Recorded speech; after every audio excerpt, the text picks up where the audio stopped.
Everybody get up! Everybody needs to understand that I'm more than simply a hype man for this rap group. Just like Geico is more than just a company that can save you money.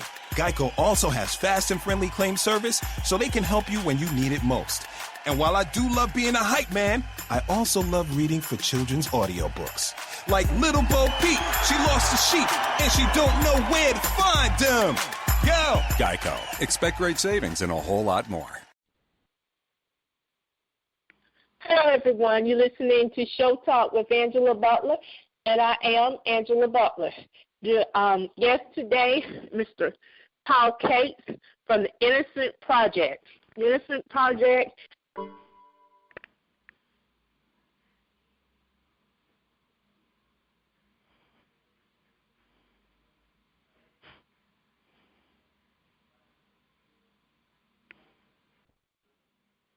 Hello, everyone. You're listening to Show Talk with Angela Butler.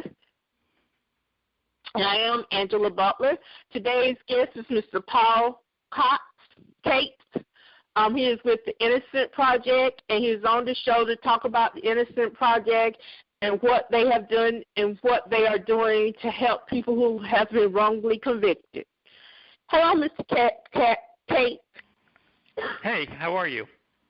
I'm okay. I'm fine. I'm glad you could be on the show. Thanks for inviting me.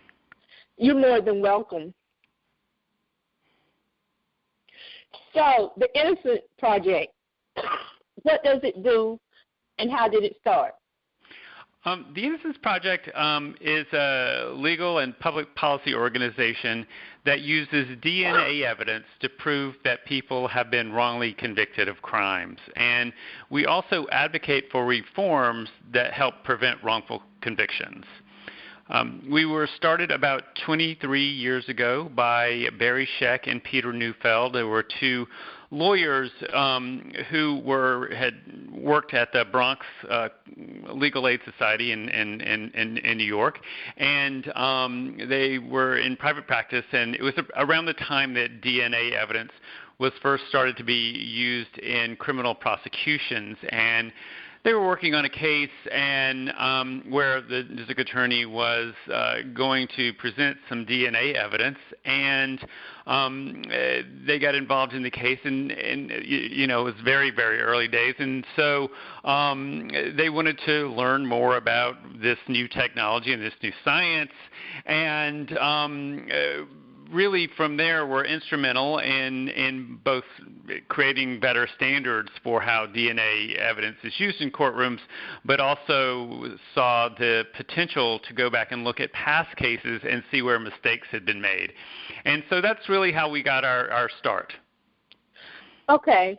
I'm looking at your website, and it's saying that there have been 330 number of DNA exonerations.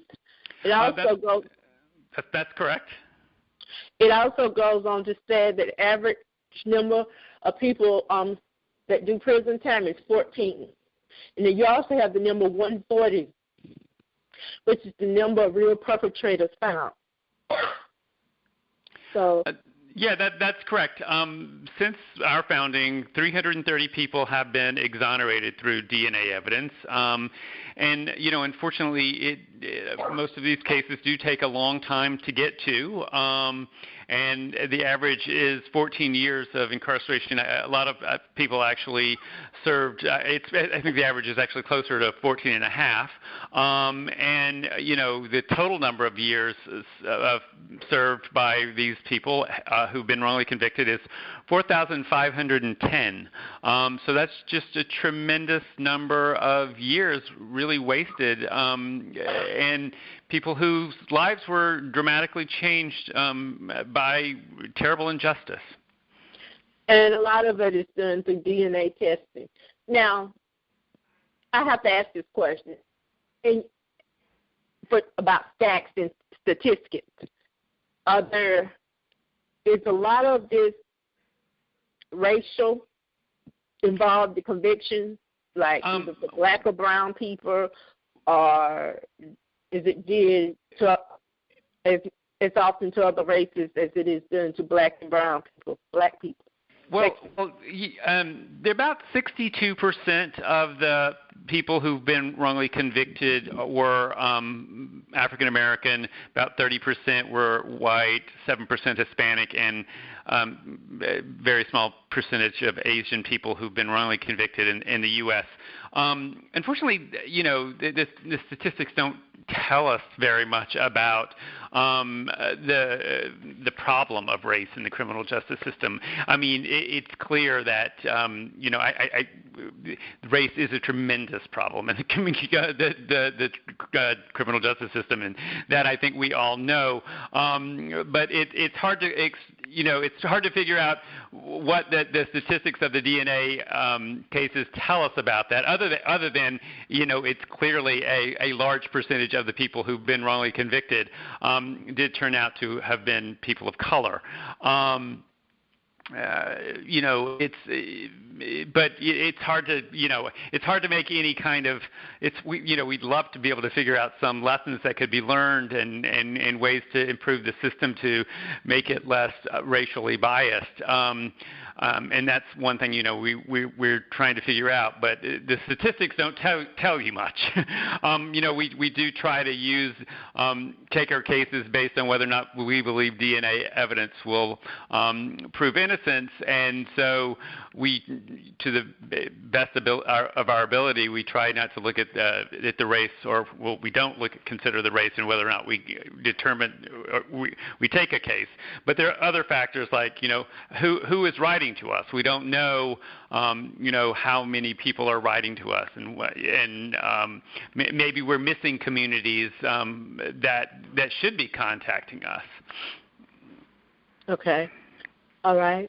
It shows also on your site that the causes for wrongful conviction seems like the bulk of it is 235 cases were eyewitness misidentification. 154 cases was unvalidated improper forensic, false confession, admission, 88 cases, informant, snitches, 48 cases. This is on your website. I'm looking at Innocent Project website. It's where I'm getting my information, sir. Correct.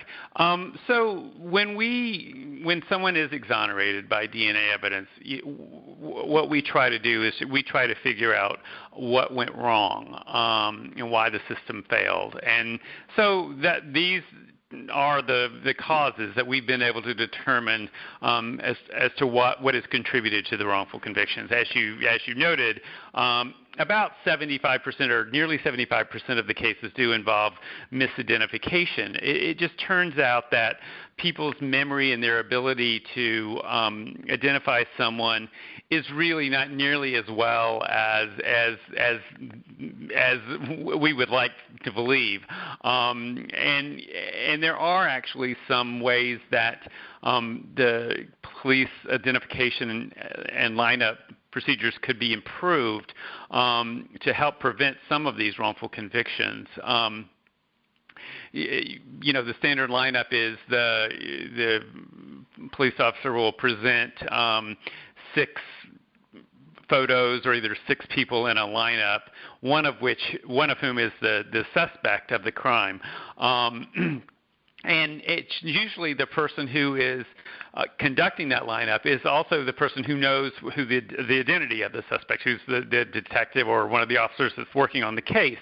And so what scientists have found is that very often the witness who's viewing the lineup will pick up clues from that officer and will either intentional or unintentional, and will then be guided who to select in the lineup.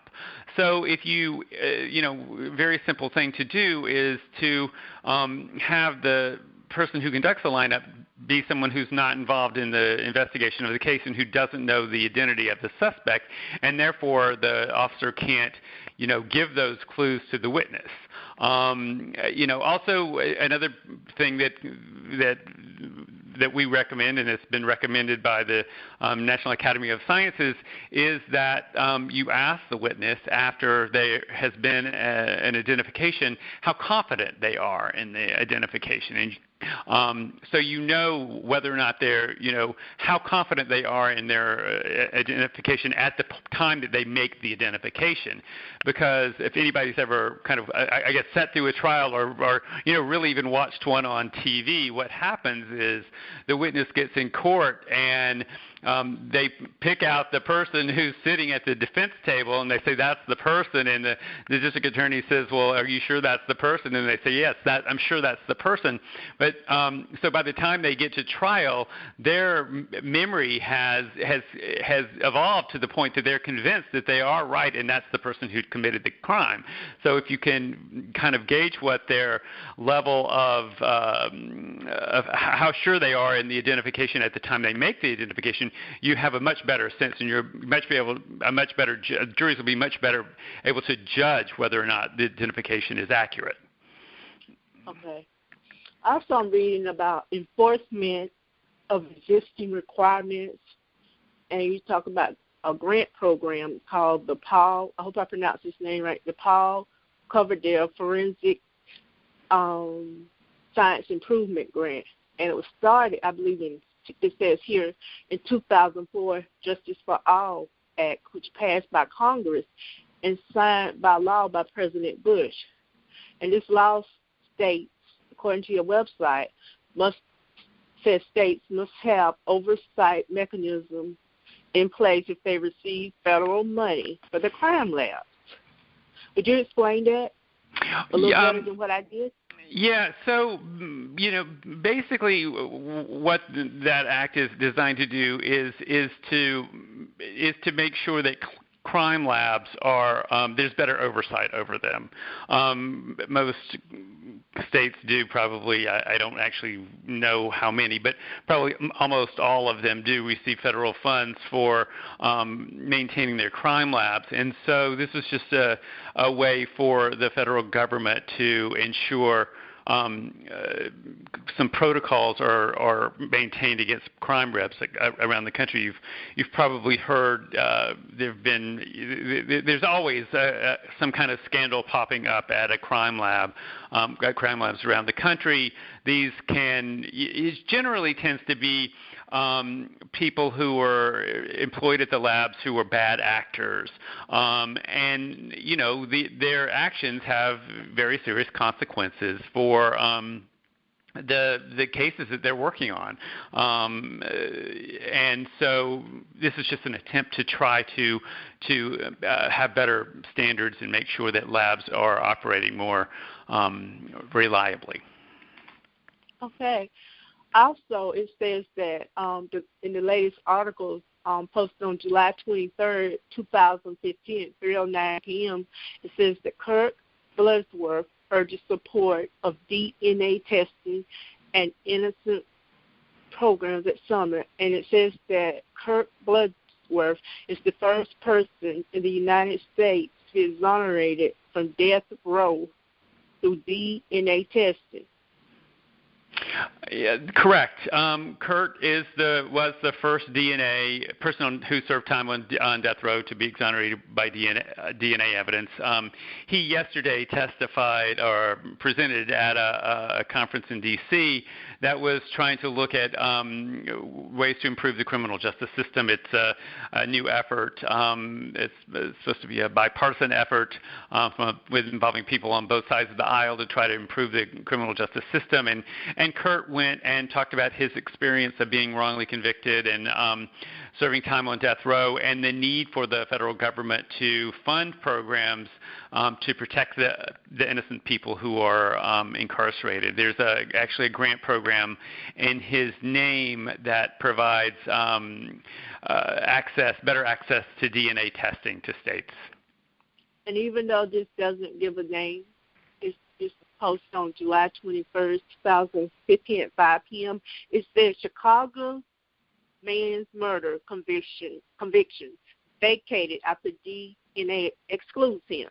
And he spent 27 years in prison for a murder that DNA now proves he did not commit. And this is in Chicago, Illinois. Yeah, that's not a case that we had worked on, but yes, that is an ongoing case where it very much looks like there is very compelling evidence proving his innocence. Yes, sir. Okay. All right. So, is this a nonprofit organization? We are a nonprofit organization. We depend almost entirely on the generosity of donors, individual donors. And if anyone would like to donate to our organization, they can do so at our website, which is www.innocenceproject.org. Okay. All right. Well, you're doing great work. Of course, there's probably hundreds or more like the people that you have exonerated, but you're still doing great work. Yeah, that's actually just something I had meant to say. We do only work on cases involving DNA evidence, where DNA evidence can prove innocence. But the same factors that contributed to the DNA wrongful convictions are prevalent in almost all cases. And so we know that the DNA exonerations represent just the tip of the iceberg of people who've been wrongly convicted. And I think that's profound, and it just shows that we really have a long way to go to improve the system to make a more just society. Okay. Also, I'm looking at something from your website. It says the wrongful conviction of Eddie Joe Lloyd. It says Eddie Joe Lloyd was convicted of a brutal 1984 murder of a 16-year-old girl in Detroit, Michigan, while in a hospital receiving treatment for his mental illness. It says,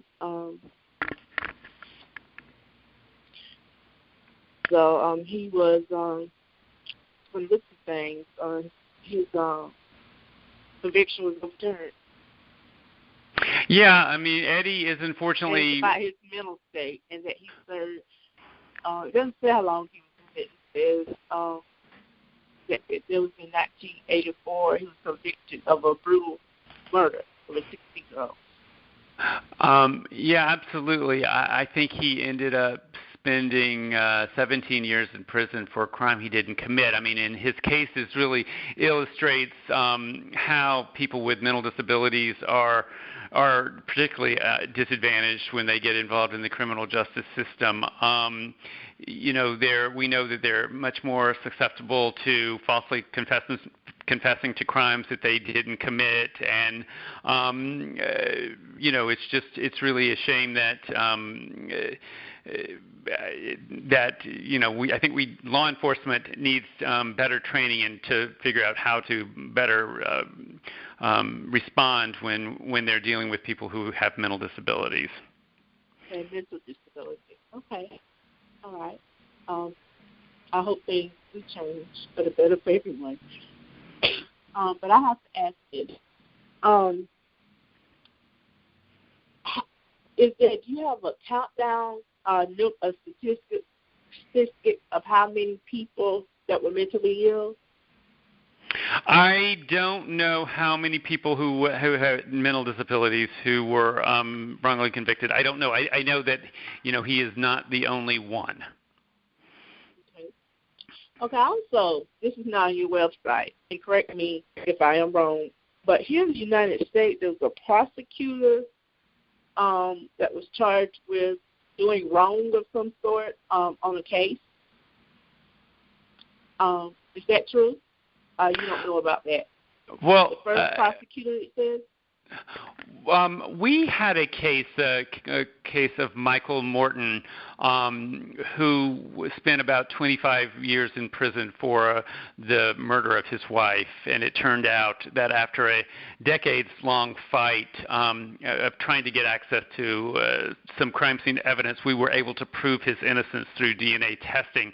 In the process of that decades-long fight, we also uncovered evidence that the prosecutor withheld some some very serious evidence pointing to Michael's innocence.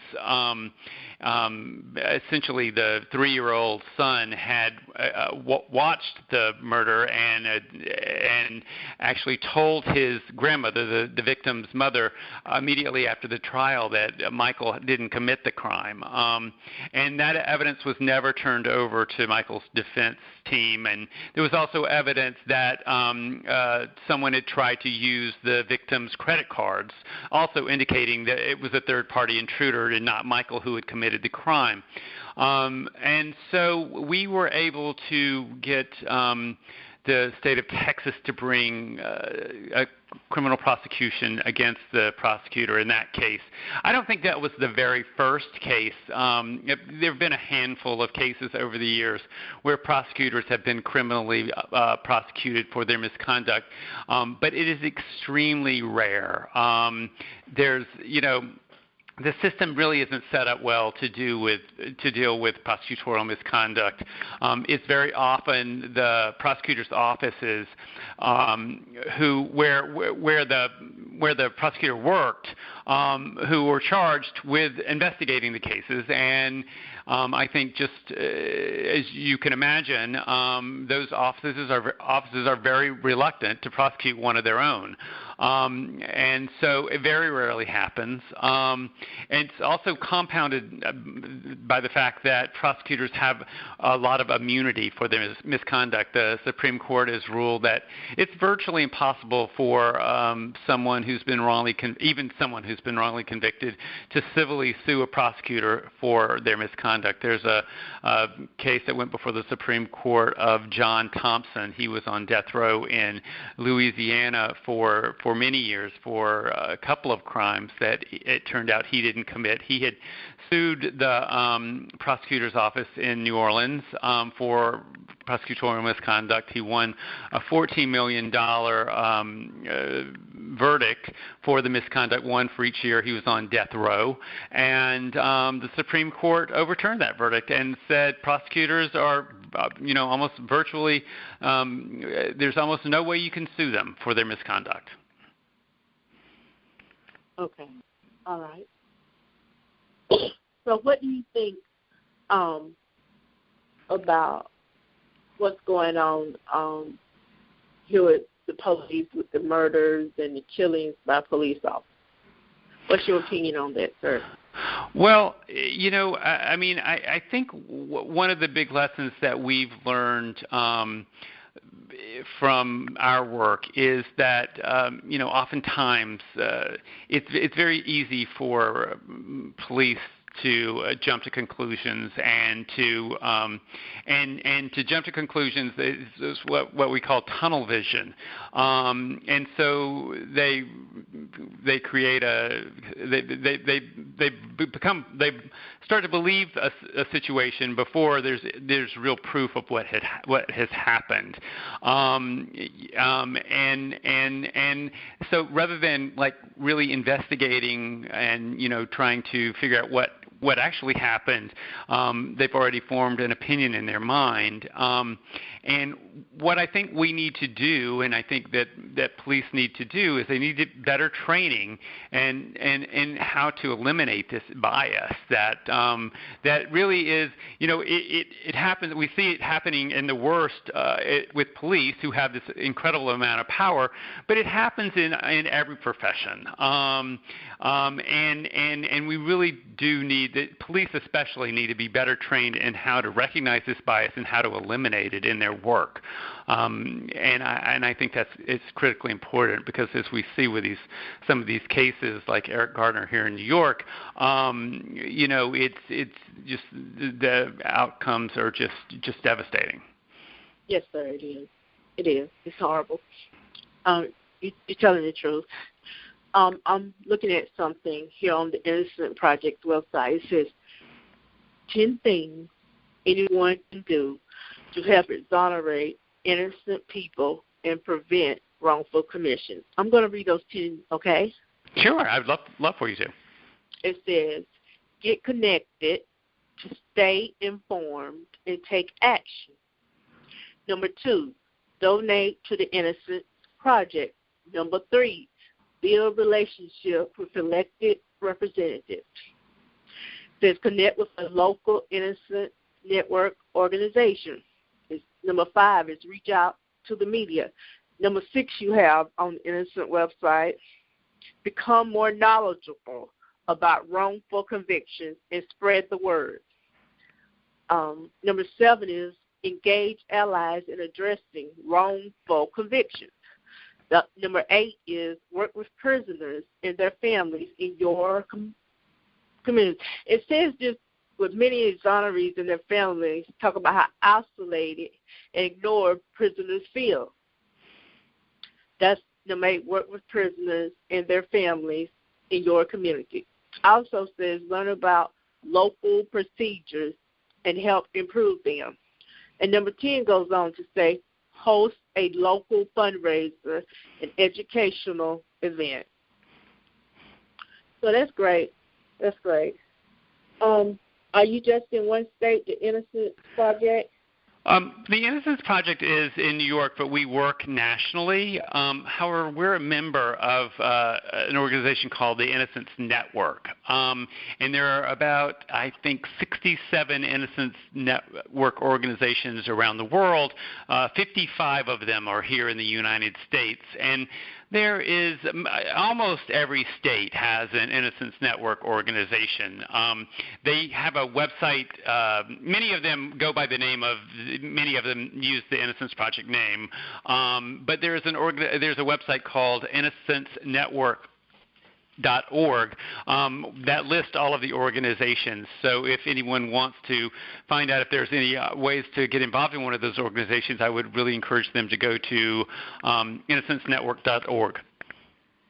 Yes, sir. I'm also looking at the cases of DNA exonerees profiles. And I believe it's 33 pages long, if I'm not mistaken. And it's got listed all the people that have been exonerated. I believe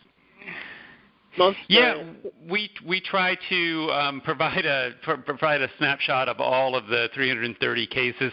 Some of them better than others, I'll be honest. But absolutely, you can read more about those the people who've been wrongly convicted on our website. Okay. All right. I'm looking on your website, and it seems that Texas has the highest, if I'm not mistaken, exonerations by DNA. Yeah, it's funny. Texas does have the highest number of DNA exonerations, but I'll caution just a little bit about reading into that too much because although it's certainly incarcerated a whole lot of people, a large number of people, and I think it still is the leader with the most number of people on death row. The one good thing about Texas that I can say is they've had really good evidence preservation laws, and so we are able to get DNA. We're able to go back and look at cases in Texas and get access to the evidence in many cases. So on a certain level, Texas has that distinction, unfortunate distinction, but it's because it has good laws for maintaining the evidence where we can go back and prove innocence. They've also, done a surprisingly good job of enacting reforms to help prevent wrongful convictions. Texas is certainly leading New York in that regard. So, it's while it's true that they have a lot of wrongful convictions, they've also done some things right. Yes, I see that and I believe that. So I guess my next question would be, who are the latest people, let's say this year, that have been exonerated? Or can you talk about that? Can you not talk about it? Yeah, I unfortunately I don't have the list in front of me. I think I'm trying to think who has been exonerated recently. Let's see here.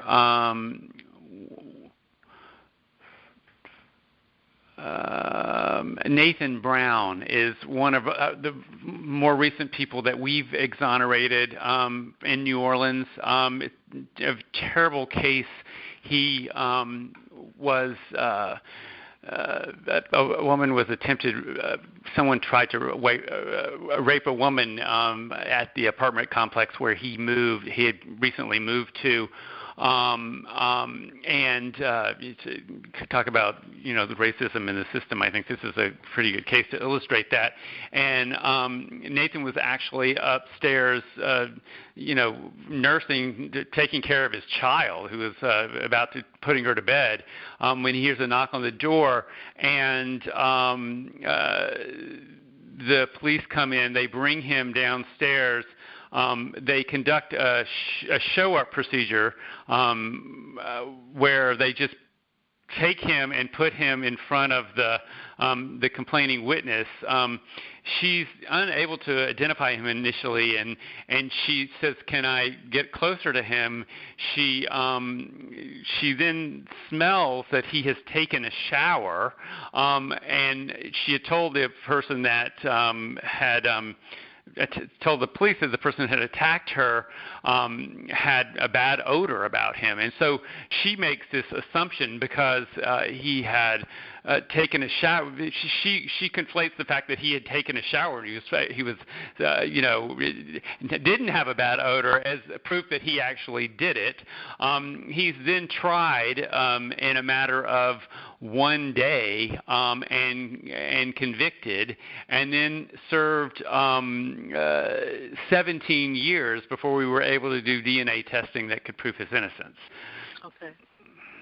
All right. Okay. It also says you talk about reform through the court, strategic litigation. The project, that Innocence Project does. Yeah, so we have a relatively new unit as a part of our organization. It's a strategic litigation unit that is trying to use the courts to bring about reforms. And so far they've been successful on a number of regards. In one respect, as we talked about earlier, misidentification is the leading factor of wrongful convictions. And we've been successful in getting the state high courts in a number of states to change the rules for how courts deal with identification evidence and create better jury instructions, and to make juries be a little bit more cognizant of the problems of memory and identification. The other thing I think the Strategic Litigation Unit is working on is there are a number of forensic disciplines, and particularly the one they've been working on the most is the bite mark analysis that has just been proven to be extremely unreliable. Basically, what it is most of these forensic practitioners are dentists who simply say that a bite mark on a body, say, matches to the teeth of a perpetrator, and there's no scientific basis behind this discipline. There's never been any real research to prove that this works, and it's very incredibly powerful evidence. So our strategic litigation unit is trying to work to make courts be not allow this evidence into evidence. And that's the kind of projects that unit is working on. So would you like to talk about law forensics? Absolutely. We have unvalidated and improper forensic sciences have played a role in about half of the 330 DNA exonerations. And some of these cases are cases where the forensic practitioner made a mistake, and some of them are involving forensic disciplines like I was just talking about with bite marks, where there's just no science behind it. And so what we're trying to do is we're trying to get the federal government to do research to validate those disciplines where there really is something there, and to create standards so that there's a uniform application of those disciplines across the board. It turns out that DNA evidence is the only forensic discipline that has kind of undergone that kind of review process and that kind of research, and really all of the forensic disciplines should be put through that kind of rigor. Okay. Now, excuse me for the call. If someone, excuse me again, want to contact you and get help, hopefully get help from the Innocence Project, how would they contact you? Well, if somebody feels that they've been wrongly convicted, or is the family or friend of someone who's been wrongly convicted, they need to write to us. There is a form on our website at www.innocenceproject.org that you can print out and fill out and mail to us. But if you're in prison and you don't have access to the internet, just write to us. Just tell us who you are, what you've been convicted of, give as much detail about your case as you can, and write to us. Our address is Innocence Project, 40 Worth Street, Suite 701, New York, New York, 10013. I'll repeat that. It's 40 Worth Street, W-O-R-T-H Street, Suite 701, New York, New York, 10013. Okay. All right. Well, thank you very much. I thank you for coming on this show also. And best of luck with it. Yes, sir. This January 2nd was my 5th year doing this show. So. Well, great. January 2nd of this year. Yes, sir. I'm trying to help people. Not making money at this. I'm just trying to do my part. Well, thanks for recognizing our work, and I hope you have lots of people hear the show. I hope so too. I do. All right, take care. You too, sir. Bye. Bye. Napa know-how. A Napa guy knows more isn't always better, unless we're talking about full-size vans. These beasts do more than get you from A to B. They have so much space a man can live in it. With shag carpeting, waterbed, and a sweet lava lamp, these mobile abodes have all the comforts of home. With quality parts and plenty of Napa know-how, you can keep the original tiny house running longer, stronger. That's Napa know-how. Napa know-how. Little Caesars has 5 hot and ready items at only $5 each. Choose from a large hot and ready classic, 8-piece Caesar wings, 4 20-ounce beverages, family-sized bacon cheddar loaded Crazy Bites, or new family-sized cinnamon loaded Crazy Bites. It's a deal so great, even my newborn is excited. What's that? She just said cinnamon loaded Crazy Bites? Her first words. $5 hot and ready deals only at Little Caesars. At participating locations plus tax. Pizza, pizza.